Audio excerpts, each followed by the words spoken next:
사도행전 26장 19절로 32절까지의 말씀입니다. 하나님의 말씀을 봉독하겠습니다. 이것은 하나님의 말씀이니 하나님의 말씀을 들으시길 바랍니다.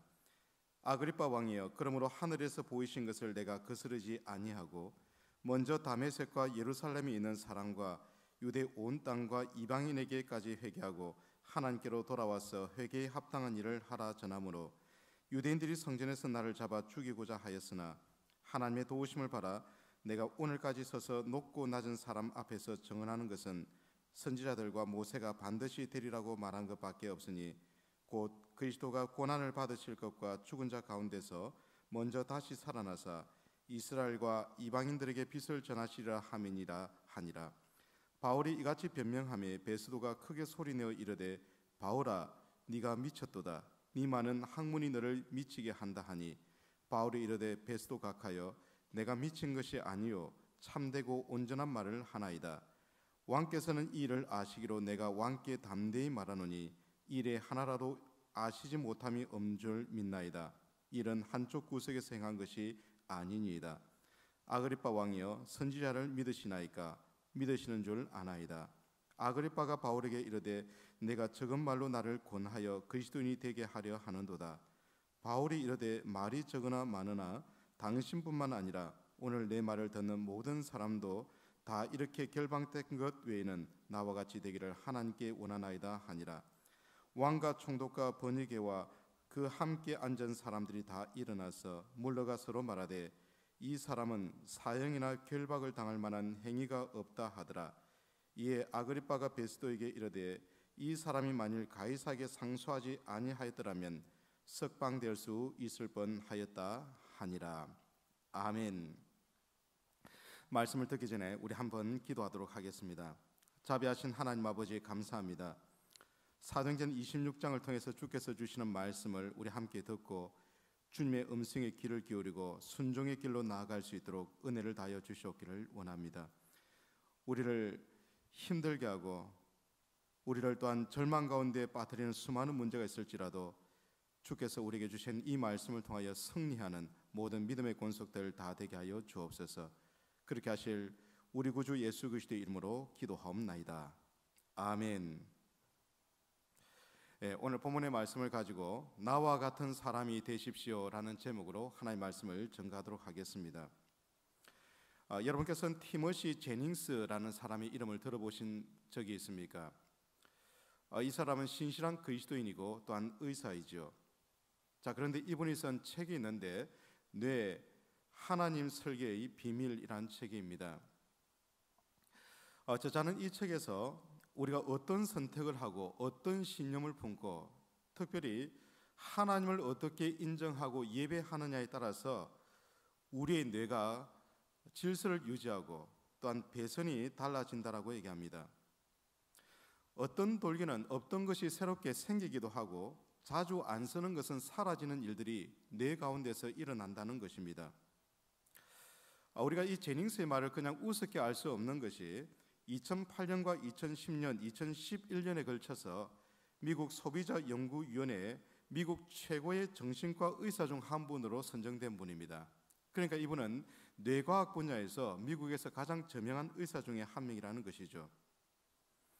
이 책에 실린 한 내용을 제가 소개하겠습니다. 1970년대 미국에서 샘 슈먼이라는 분이 있었습니다. 그런데 이분이 병원에서 의사로부터 간암 말기라는 판정을 받게 되었습니다. 당신은 지금 더 이상 살 수가 없으니 집에 가서 삶을 정리하라, 그런 얘기를 듣게 되었습니다. 그리고 이분이 의사의 말대로 몇 달 후에 죽게 되었습니다. 문제는 죽고 난 후에 이 사람의 몸을 검색하면서 아주 놀라운 사실이 발견되었습니다. 그것은 이분에게 암이 없었다는 것입니다. 의사의 오진이었고 오진이었지만 그 말을 받아들임을 통해서 결국 의사가 말한 그 시간에 죽게 되었다는 겁니다. 제닝스는 이런 이야기도 합니다. 인간에게는 세 가락의 실이 우리 가운데 있다라는 겁니다. 하나는 말씀이고 또 하나는 과학이고 그리고 세 번째는 경험이라고 얘기합니다. 말씀, 과학, 그리고 경험. 자, 그런데 이 세 가지 가락 중에서 가장 중요한 가락은 하나님의 말씀이라고 얘기합니다. 말씀이 우리의 과학과 우리의 경험을 얽어매고 그리고 이 말씀이 주도해 나갈 때 우리의 삶 가운데 놀라운 일이 일어나게 되어진다라고 얘기하고 있습니다. 이 이야기를 통해서 우리가 깨달을 수 있는 것은 뭡니까? 우리를 둘러싼 수많은 문제가 있고 우리의 사고를 사로잡는 여러 가지 일들이 있겠지만은 우리가 날마다 하나님의 말씀에 굳건히 서고 그 말씀을 따라서 아무리 절망적 환경 가운데 있을지라도 말씀을 따라서 살아가면 하나님께서 문제의 그 핵심을 이겨낼 수 있는 힘을 우리에게 주신다는 겁니다. 반대로 우리가 말씀에 대한 확신이 없게 되어진다고 한다면 우리 인생 가운데 어떤 사람이 던지는 말 한마디에 우리가 절망을 선택하게 되고 결국 우리 인생이 나락으로 떨어지는 일이 일어날 수도 있다라는 겁니다. 사람들은 정신과 영의 세계를 부정하는 사람도 있지만은 그러나 여러분 우리가 늘 알다시피 정신과 영은 우리 눈에 보이지는 않지만 우리가 날마다 실제로 경험하는 사건이라는 것이죠. 우리가 이런 생각을 하면서 오늘 본문의 말씀을 살펴보면 본문이 말하는 것 가운데 사도 바울이 아그리빠 왕에게 했던 그 말 사도행전 26장 29절에 보시면 당신뿐만 아니라 오늘 내 말을 듣는 모든 사람도 다 이렇게 결방된 것 외에는 나와 같이 되기를 하나님께 원하나이다 그렇게 말을 하고 있다라는 겁니다. 어떻습니까 여러분? 죄수의 입에서 나올 말이 아니지 않습니까? 너무 당당하지 않습니까? 지난 2년의 세월 동안 바울에게 일어났던 변화는 전혀 없었습니다. 그런 가운데서 바울이 죄수로 있는 가운데서 이렇게 당당하게 말할 수 있는 그 이유가 무엇일까요? 바울이 교만해서 이런 말을 하는 것일까요? 그렇지 않습니다 여러분.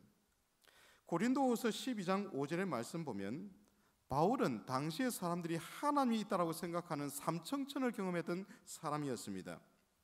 삼청천을 경험하고 난 뒤에 그는 이런 고백을 합니다. 내가 이런 사람을 위하여 자랑하겠으나 나를 위하여는 약한 것들 외에 자랑하지 아니하리라. 그러니까 자기를 위해서는 자랑할 것이 없다라는 겁니다. 그런데 강력한 권력을 행사하는 왕 앞에서 당신이 나와 같은 사람이 되기를 원합니다. 여러분 이렇게 말을 할 수 있었던 그 원인 그것이 무엇인지 궁금하지 않으십니까? 우리가 이 땅을 살아가면서 우리를 위축시키는 수많은 것들이 있지만은 그러나 바울이 당당했듯이 우리가 이런 환경 가운데서 당당할 수 있는 이유를 오늘 세 가지를 통해서 한번 살펴보기 원합니다. 첫째는 우리가 십자가에서 내가 죽은 나의 감정이 있을 때 우리는 당당할 수 있다라는 겁니다. 오늘 우리가 19절부터 말씀을 읽었지만 9절로 23절까지가 바울이 아그리빠 왕 앞에서 자신의 삶이 어떻게 지금까지 진행되어 왔는지 어떻게 내가 예수 그리스도를 만났는지 간증을 하고 있다라는 겁니다. 물론 이 간증은 또 자신이 하나님의 아들이신 예수 그리스도를 만났던 이 이야기는 사도행전 9장과 22장에 이미 나왔던 말씀입니다. 그리고 오늘 26장에서 다시 한번 자신이 주님이 만난 이야기를 하고 있다라는 겁니다. 여러분 이것이 정말 중요합니다. 자신이 만난 하나님, 자신이 만난 예수 그리스도를 얘기하고 있다는 것이죠. 물론 우리가 간접적인 경험과 책을 통해서 듣는 지식도 중요하고 우리에게 큰 힘이 될 수 있죠. 그러나 여러분 내가 경험한 것과는 비교할 수가 없죠. 디모데전서 1장 13절에 보면 바울이 예수님을 만나기 전에 그의 상태를 얘기하는데 그는 비방자요 박해자요 폭행자였다라고 얘기합니다. 자 그랬던 이 그가 다메섹으로 내려가서 예수 믿는 사람들 다 잡아올 수 있는 권한을 대제사장에게 받아갑니다. 자 그런데 우리가 잘 알다시피 다메섹 도상에 이르렀을 때 태양보다 더욱더 강한 빛이 그에게 비춰지게 됩니다. 그리고 그의 눈을 가리게 되었습니다. 그 말씀이 여러분 14절로 15절 말씀인데 제가 읽어드립니다. 우리가 다 땅에 엎드러짐에 내가 소리를 들으니 히브리 말로 이르되 사울아 사울아 네가 어찌하여 나를 박해하느냐 가시채를 뒷발질하기가 내게 고생이니라. 내가 대답하되 주님 누구시니까? 주께서 이르시되 나는 네가 박해하는 예수라. 사울아 사울아 네가 어찌하여 나를 박해하느냐. 느닷없이 하늘에서 들려온 소리 가운데 바울이 깜짝 놀랐습니다. 주님 누구십니까? 우리 인생 가운데 늘 해야 할 가장 중요한 말이 저는 이것이라 생각해요. 주님 누구십니까? 바로 이때 하늘에서 들려온 소리는 나는 네가 박해하는 예수라. 저는 이 말을 바울이 평생 잊지 못했을 것이라 생각합니다. 여러분 한번 보십시오. 바울은 율법에 충실했던 사람입니다. 율법을 지키는 것이 그의 사명이라 생각했어요. 그래서 이단과 같은 예수 믿는 사람들을 잡아 죽이는 것이 하나님의 의를 이루는 것이라 생각했어요. 근데 다메섹 도상에서 들려온 소리는 그게 아니었다는 겁니다. 내가 그렇게 핍박하고 내가 그렇게 열정을 부렸던 것이 하나님의 의를 이루는 것이 아니라는 것이죠. 이 사실을 경험한 것이 그의 인생 가운데 결코 잊을 수 없는 사건이 되어졌다는 겁니다.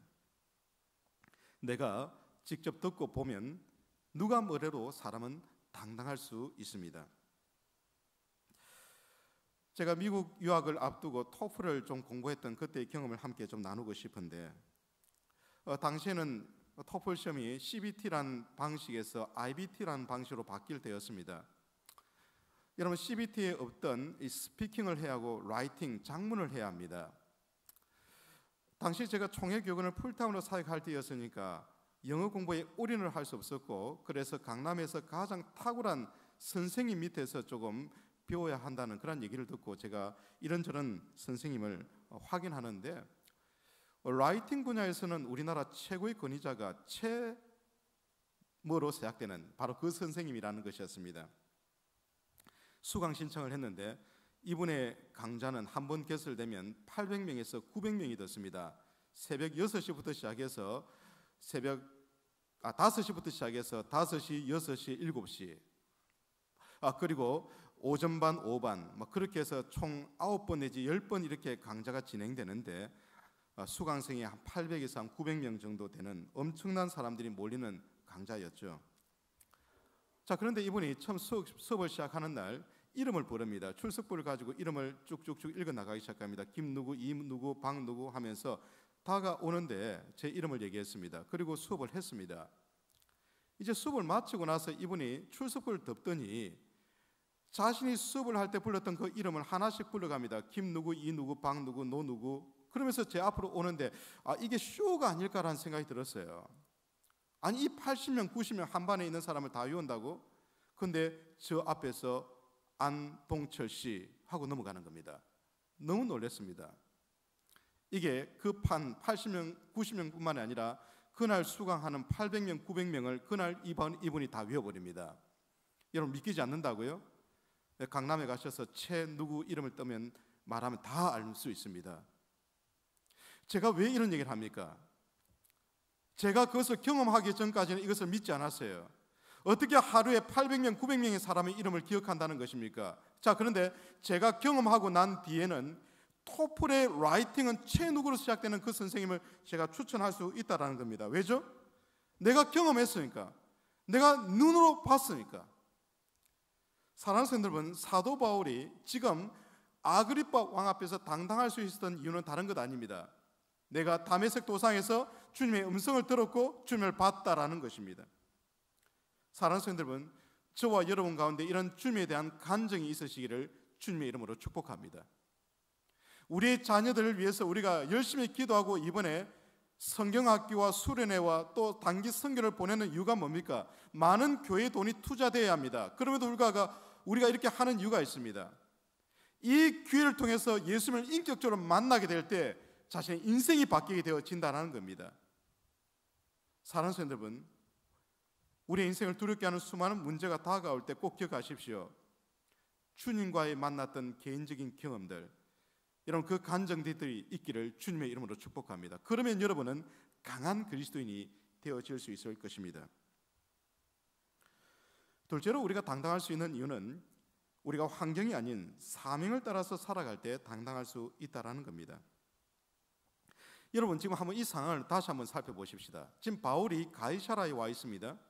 예루살렘에 있던 그를 죽이려고 했던 40명의 결사대가 있었고 대제사장들과 장로들이 바울을 죽이려고 했습니다.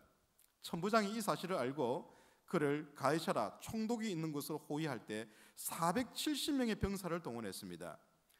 자신의 병사 600명 중 470명, 78%를 동원했습니다. 이미 말씀을 드렸다시피 그 470명 중에 70명은 기병입니다. 왕을 호위할 때 쓰는 그 기병이 동원되어서 바울이 가이사랴에 왔습니다. 놀라운 기적이죠. 자, 그런데 가이사랴에 온 이후에 이 쓰레기 같은 벨릭스에게 여러분 도를 전하였고, 그렇지만 2년간의 세월 동안 어떤 변화도 일어나지 않았습니다. 예루살렘에서 가이사랴에 올 때 그 놀라운 경험을 하였지만은 2년간의 세월은 아무런 변화가 없는 그런 시간들을 보냈다라는 겁니다. 우리 인생에도 그래요, 여러분. 하나님의 놀라운 은혜를 경험하였지만 때로는 아무리 하나님을 부르짖고 하나님을 찾아도 하나님이 침묵하는 것을 경험할 때가 있다라는 겁니다. 자, 그런 때에 아그리빠가 내려오게 됩니다. 물론 이 아그리빠는 아그리빠 2세입니다. 사도행전 12장에 보시면 아그리빠 1세가 나옵니다. 이 사람이 사람들 앞에 섰는데 사람들이 그 아그리빠 1세를 바라보면서 이렇게 말했습니다. 이것은 사람의 소리가 아니고 신의 소리다. 자, 그러면 영광을 하나님께 돌려드려야 하는데 이 아그리빠 1세가 하나님께 영광을 돌려드리지 않아서 그날 즉시 벌레가 먹어서 죽었다라고 성경은 기록하고 있습니다. 바로 그때 그의 아버지가 죽어갈 때 그 현장을 봤던 사람이 아그리빠 2세, 오늘 본문에 나오는 아그리빠예요. 그때 그의 나이가 17살이었습니다. 이 사람이 왕이 되어서 오늘 가이사랴에 내려온 겁니다. 총독이 말하는 겁니다. 내가 유대 사람의 상황을 잘 알지 못하니 너가 유대인의 왕으로서 바울을 신문해 보라. 그렇게 해서 바울이 앞에 서 있다는 겁니다. 여러분 한번 상상해 보십시오. 저 높은 단상 위에 총독과 그리고 왕이 있습니다. 아마도 멋지고 화려한 옷을 입었을 것입니다. 저 밑에는 바울이 있습니다. 제수의 복을 입고 있습니다. 아마도 먹지 못해서 피골이 상접해 있었을 거예요. 여러분 세수도 제대로 하지 못하여서 외적인 환경만을 바라본다면 위축될 상황에 있던 사람이 바울이었습니다. 자, 그런데 바울이 이 왕 앞에서, 이 총독 앞에서 너무 당당합니다. 왜 이렇게 당당할 수 있었을까요? 다른 이유 아니죠. 바로 그것은 주님께서 자신에게 주신 사명에 충실했기 때문에 그렇습니다. 여러분 16절로 18절의 말씀을 우리 함께 보도록 하겠습니다. 제가 읽습니다. 일어나 너희 발로 서라. 내가 네게 나타난 것은 곧 내가 나를 본 일과 장차 내가 네게 나타날 일에 너로 종과 증인을 삼으려 함이니 이스라엘과 이방인들에게서 내가 너를 구원하여 그들에게 보내어 그 눈을 뜨게 하여 어둠에서 빛으로 사탄의 권세에서 하나님께로 돌아오게 하고 죄사함과 나를 믿어 거룩하게 된 무리 가운데서 기업을 얻게 하리라 하더이다. 자, 주님께서 바울에게 어떤 사명을 주셨죠? 종과 증인을 삼겠다고 합니다. 예수님의 종, 그리고 예수님을 증언하는 증인의 사명. 이스라엘과 이방인에게로 보내어서 그들의 눈을 뜨게 하고 어둠에서 빛으로 사탄의 권세에서 하나님께로 돌아오게 하고 결국 이들을 하나님 나라의 기업으로 삼는 그 일을 하나님께서 맡기겠다고 말씀하신 겁니다. 이 사명을 위해서 내가 너를 불렀다라는 겁니다. 그러니 바울이 당당한 겁니다. 네가 지금 왕으로 있고 총독으로 있어서 저 높은 자리에 있고 그들음을 부리면서 나에게 그렇게 말을 하고 있지만은 나는 너희들보다 높은 하나님으로부터 사명받은 사람이라는 거예요. 비록 외적인 모습은 초라한 모습을 가지고 있지만은 나에게 어둠에서 빛으로 주님의 증인으로, 주님의 종으로 이 땅 가운데 하나님의 기업으로 이 세상을 변화시키는데 나를 불러주셨다는 이 사명감 말입니다. 그러니 다른 모든 것을 상대화할 수 있는 눈이 바울에게 있었다는 거죠. 당당하죠. 위축되지 않죠. 그래서 오늘 우리에게 정말로 필요한 것은 나의 외적인 모습이 아닙니다. 나의 실력이 아닙니다. 정말 중요한 것은 주님께서 나에게 주신 사명입니다. 여러분, 미켈란젤로 다 아실 것입니다. 1475년에 태어나서 1564년에 89세로 인생을 마감했던 위대한 예술가, 화가이자 조각가였던 미켈란젤로를 모르는 분은 없을 것입니다. 자, 그런데 이분이 14살 되던 때에 조각가가 되기 위해서 당시 최고의 조각가였던 보톨도 지오바니에게 갑니다.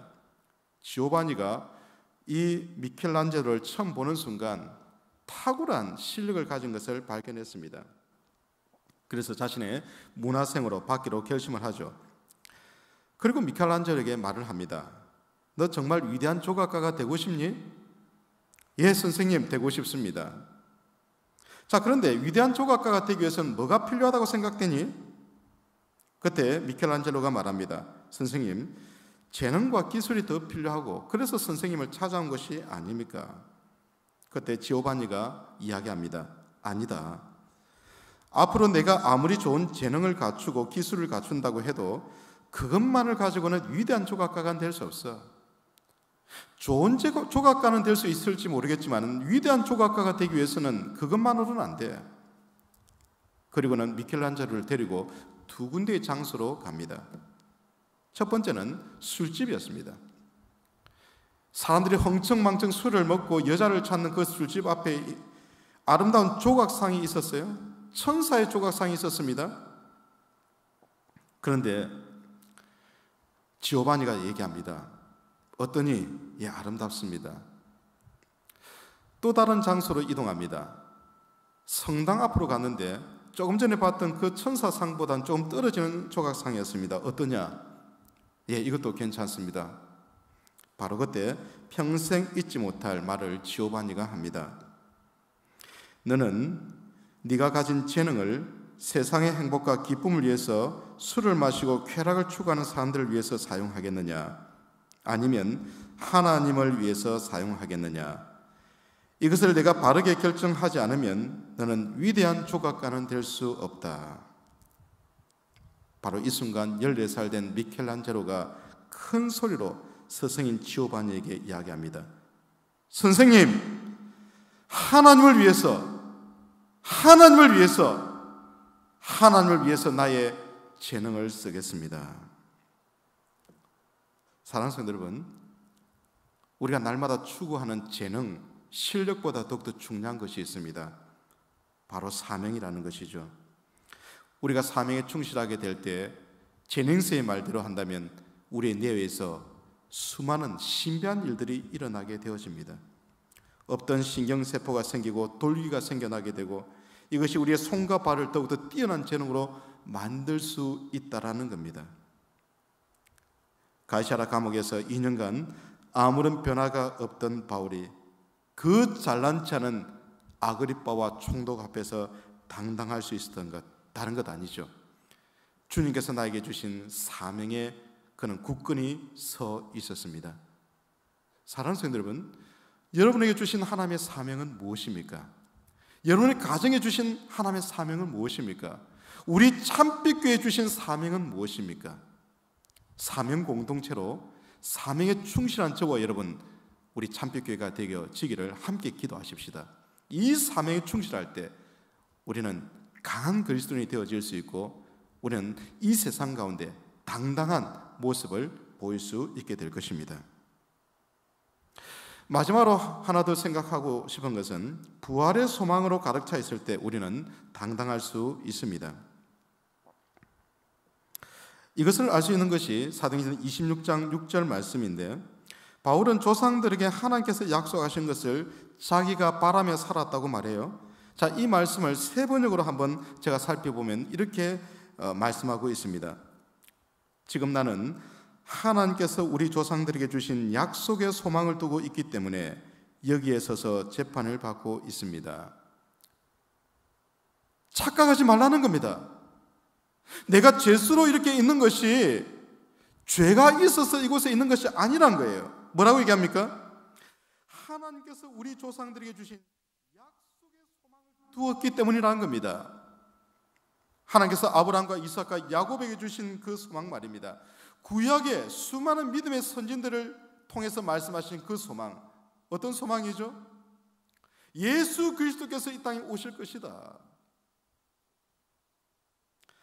여러분 7절 말씀은 좀 더 구체적으로 자신의 조상인 12지파가 밤낮으로 간절히 바라던 것이라고 합니다. 여러분 12지파가 간절하게 바라했던 것이 뭡니까? 그 소망이 무엇인지 궁금하지 않으십니까? 8절에서 이 소망이 무엇인지 비로소 말씀하고 있어요. 사도행전 26장 8절의 말씀입니다. 당신들은 하나님이 죽은 사람을 살리심을 어찌하여 못 믿을 것으로 여기나이까? 하나님이 죽은 예수 그리스도를 살리신 그 사건을 말씀하고 있어요. 23절 말씀도 보십시오.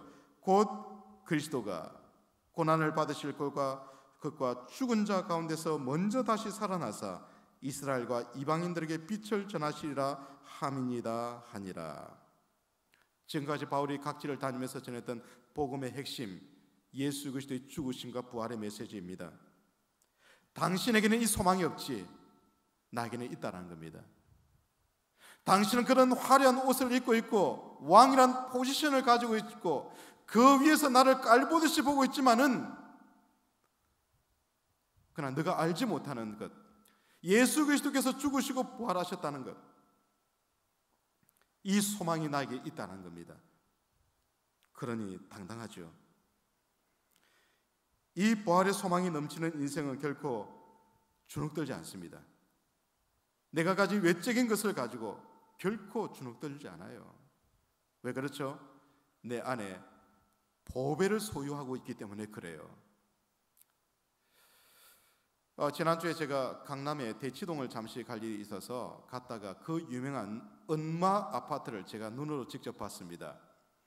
여러분 방송에서 늘 나오는 은마 아파트 늘 재개발을 한다고 하는데 아직까지 안 하고 있죠. 그런데 여러분 언제 쓰러질지 모를 그런 허름한 그런 아파트가 여러분 25억에서 30억이라고 합니다. 시가가. 그리고 이 아파트가 새롭게 탈바꿈하면 이게 40억, 50억이 될 수 있다라고 얘기해요. 근데 제가 그날 그 아파트, 허름한 아파트에서 나오는 아빠와 딸을 보는데 너무 당당하게 보이는 겁니다. 제가 그렇게 봐서 그런지 모르겠지만은 겉으로 드러난 모습을 보면 허름하고 쓰러질 것 같은 아파트인데 그곳에서 나오는 아빠와 딸이 당당하게 걸어 나오는 모습이 꼭 이런 생각이 들었습니다. 밖으로 드러난 것은 사람들이 너무나 형편없다 생각할지 모르겠지만 이것 30억 가까이 돼. 그 자부심이 있는 것 같더라고요. 여러분 이 아파트와 비교할 수 없는 보배를 우리가 소유하지 않았습니까? 우리가 때로는 외적인 것으로 바라볼 때는 너무나 부족한 것 같이 보일지라도 우리 안에 누가 있다는 겁니까? 예수의 생명이 우리 가운데 있다라는 것이죠. 그러니 우리가 당당할 수 있는 것 아니겠습니까? 주님께서 우리를 품고 있다는 이 사실 말입니다. 우리가 미국 서부 여행을 간 사람은 꼭 빠지지 않고 가는 곳이 있다고 하는데 바로 샌프란시스코의 골든 게이트 검문교이죠. 1937년에 이 다리가 완공되었습니다. 그 당시에 7,700만 불의 공사비가 들었다고 얘기합니다. 여러분 지금의 7,700만 불이 아닙니다. 지금의 가치보다 10배, 20배 정도 더 돈을 투자했었겠죠. 물가가 올랐으니까. 이 공사가 1단계와 2단계로 나누어져서 진행이 되는데 1단계 공사를 하면서 많은 사람들이 이 샌프란시스코 밑으로 떨어져서 이 바다에서 죽습니다. 급류이고 상어가 출몰하는 지역입니다. 1단계 공사 중에 23명이 죽습니다. 사람들에게 일을 시키는데 안 하려고 합니다. 많은 돈을 준다고 해도 안 하였습니다. 어떻게 이 위기를 돌파할 수 있었을까요? 그때 생각해낸 것이 거대한 거물이었습니다. 공사하는 다리 밑에 거대한 그물을 설치하는데 10만 불을 투자합니다. 그리고 2단계 공사가 진행되었는데 더욱더 난관의 공사가 진행되어지고 10배 이상의 사람들이 여러분 밑으로 떨어졌지만 한 명도 죽지 않았습니다. 왜 그렇죠? 밑에 그물이 있기 때문에. 공사는 이전 공사보다 25% 빨리 진척이 되었다고 합니다. 사랑하는 여러분, 우리 인생에도 이런 안전장치가 있습니다. 우리 주 예수 그리스도의 죽으심과 부활이라는 이 안전장치가 우리 가운데 있음을 믿으시기를 바랍니다. 그래서 성도는 죽어도 부활한다는 이 놀라운 사실이 있기에 당당할 수 있다라는 겁니다. 어떤 대적을 만나더라도 우리는 당당할 수 있어요. 우리에게 그리스도의 평강이 있기 때문에 당당할 수 있어요. 수백만 원짜리 비싼 침대는 아닐지라도 주님께서 우리에게 주시는 단잠이 있다는 겁니다. 수십억 원짜리 집은 아닐지라도 주님께서 우리에게 주시는 아름답고 행복한 가정이 있다는 것이죠. 은행 통장에서 잔고가 점점 더 줄어들지라도 누구도 빼앗을 수 없는 예수 그리스도의 죽으심과 부활의 소망이 우리 가운데 있기 때문에 당당할 수 있다는 겁니다. 사랑하는 성도 여러분, 말씀을 맺도록 하겠습니다. 바울은 절망적 환경 가운데서 결코 위축되지 않았습니다. 그리고 그는 베스도 총독과 아그리빠 왕 앞에서 이렇게 말을 했습니다. 당신들도 나와 같은 사람이 되십시오.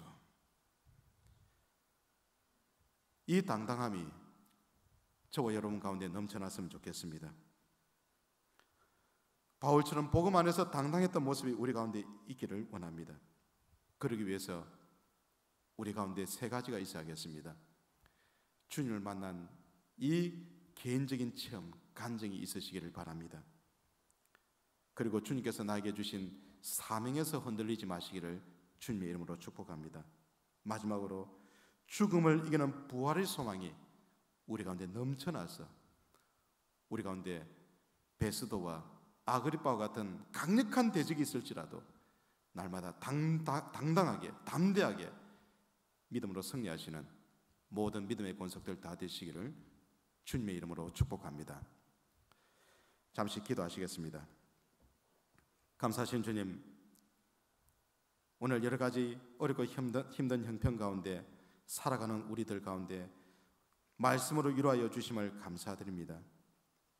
하나님 아버지, 외적인 환경을 살펴보면 우리는 위축되고 점점 더 우리가 왜소해지는 우리 모습이 있을지라도 우리를 당당케 하시는 그 말씀 앞에 서기를 원합니다. 자비하신 하나님 아버지, 우리 가운데 주님을 만난 개인적인 간증이 있게 하여 주시고 사명이 불타오르게 하시고 그리고 예수 그리스도의 죽으심과 부활에 대한 소망이 우리 가운데 넘쳐나서 우리를 둘러싼 수많은 문제들 가운데서도 능히 이겨낼 수 있는 하나님의 사람들이 다 되게 하여 주옵소서.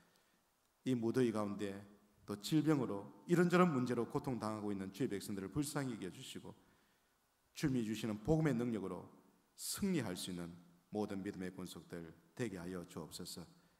이 모든 일을 행하실 우리 구주 예수 그리스도의 이름으로 기도하옵나이다. 아멘.